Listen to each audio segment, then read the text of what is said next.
Cause I'm a young intellect. I'm a young intellect. I'm a young intellect. I'm a young intellect. Pay me my respect. If you want kids, as far as this whole standard of beauty, I know I'm not going to tell my kids like, oh, this is the standard that you have to be beauty, you have to, wear straight hair, or you have to put a perm in your head, or you got to act this type of way. I'm not going to definitely tell my kids that. I don't know about you all. Mm. Yeah, I definitely agree. I would not do that. Like, I feel like the type of parent that I want to become is the type of parent that I wish I had.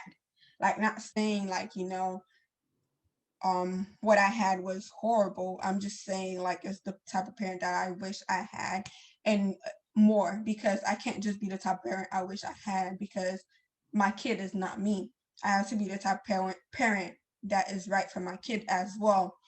And Right. just like I want my kids to be able to come to me for things. I don't want them to look at me like she's just a dictator in this relationship that we have. Like she's just like the I'm not trying to be a helicopter parent. Also, I'm not trying to be a parent that my kids running all over me like the rug in front of our door.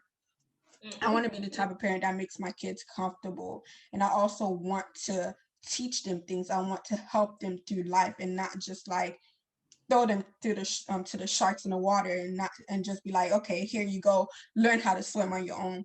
I want to help them Right. as well. Mm-mm. That's really amazing, and yeah, I feel like that's the type of parent I want to be too. I want them. I want them to. I want to be the parent that allows them to express themselves how they want to express themselves and show up as who they are. Be able to say what's on their mind. Be able to speak their truth respectfully, obviously. Um, and also, I would love to be that parent that guides them. Like if they have something they want to do, I'm helping them with that, not telling them, oh, that's not going to make any money, no one's going to like that. It's like, this is you, let me accept you for who you are, and just love them, be the best that I can for them. Because yeah, as you did say, even though we might want to be the parents that we never had, that might not be necessary, because they're a whole different person. So instead of focusing on what we never had, is focusing on what they need from us. Yes, that's so important because I don't think that's emphasized enough today. And I really hope that um like our generation is listening, because we're not a generation that's having kids. And some people haven't gotten to that mindset yet, and they're projecting that type of fear onto kids, and it's I don't really think that's nice, or Hmm. they're innocent. A child is innocent when they grow up, Yeah, and that's why. it's up to you to like nurture them in a way that's going to make them feel, like you said, comfortable, and not like, oh, I can't tell them anything because, oh, they're gonna attack me for it. The older generation, I don't think that it was taught to them even how to nurture a child in a way that's not going to bring fear in their eyes. Like, I don't think I've yet heard someone in the older generation say that they had a positive relationship with their parents. I've always heard it was a whip, it was a extension cord, it was this, it was that. And I just don't feel like all of that stuff is needed to really teach your child how to live in this world, It's and not. how to be yourself, and how to be an adult. I don't think any of those types of disciplines or any of that teaching helps. I don't know, financially stable is like a shaky term. I would like to use financially able, but you also have to be emotionally able for children.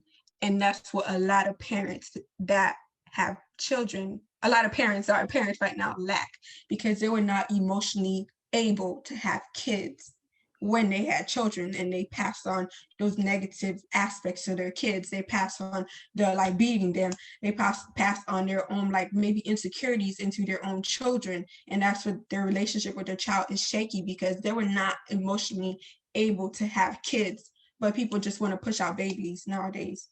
Right. And You can be physically and financially stable, but are you emotionally stable to have a kid? think about it, I feel like we actually don't treat children right, like at all. We force them into a system, like like we don't allow them to express themselves, and then we wonder why us as adults we have all these problems, and it really stems from how we were brought up.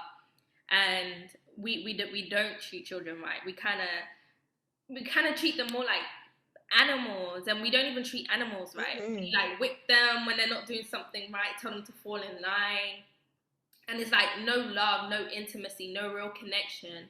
And that's what really like is blocking us and the older generation, and even us from like the kids, because there's never been that real intimacy or real connection between us. It's always been, I'm telling you and you're doing this and follow me, and then they do that and then we get lost. And because when we're older, and yeah, we just don't treat kids right, and it's been going on for so long that we just do it on the next generation without even knowing, and it just has caused this cycle of like us being lost. Hmm. Yeah, I understand. I feel you on that one because, like, just how you said, like they don't know how to have a real conversation, and I think that a lot of parents like to be dictators, and they like to be dictators in their own relationships, and that's why kids feel like they have to get intimacy from somewhere else instead of within themselves and within their parents and their families. They feel like they have to get it through, a boy or a girl or their friends, and they put that pressure on that other person to be like, hey, make me feel love, because where home is, that's not love. So now I'm going to rely on you to make me feel that way. And that can just lead down a cycle of um unnecessary toxic habits, and we don't realize that we have them until we get older. Mm. This is like really should be another one for another episode too, because we going in depth with it. Right. We should do Not one, but your parents are toxic part 2. Yes, stay tuned. they do. Yeah, because that is like, yeah, that is some good things because we can go so much deeper into it. It's just Hmm. like I definitely agree with a lot of things that you guys have said, and that there are facts, and you can see it, especially what you said, and with like people seeking love outside. I was just like, I feel like I know someone that did that, and now they're seeing parents because of that, or they were. Yeah. Right. I was literally about to make another point, but I realized it. Like, yo, like let's like obviously Yeah, this. let's pick a topic. Let's make it a topic to discuss, because there is so much, as you said, we can discuss on this, and it's so deep and it's so real. And I really appreciate this episode because it's kind of like a mini therapy session between friends. And I feel like more friends need to do this. Like more friends that sit Yes. down and have these transparent conversations and really talk. And even though it is for a podcast episode, like this is the real connections that people need, and like so. Right. I think So, honestly, if we had a club like this, like say like in Clubhouse, we literally could talk about this every day, like, every Friday, every something, and just have like these type of conversations with real people, with you all, our mhm. supporters. So like if that's something that y'all would want, like let us know. Comment in our Instagram, DM us, because I feel like those type of conversations really need to be had. I'm a young intellect. I'm a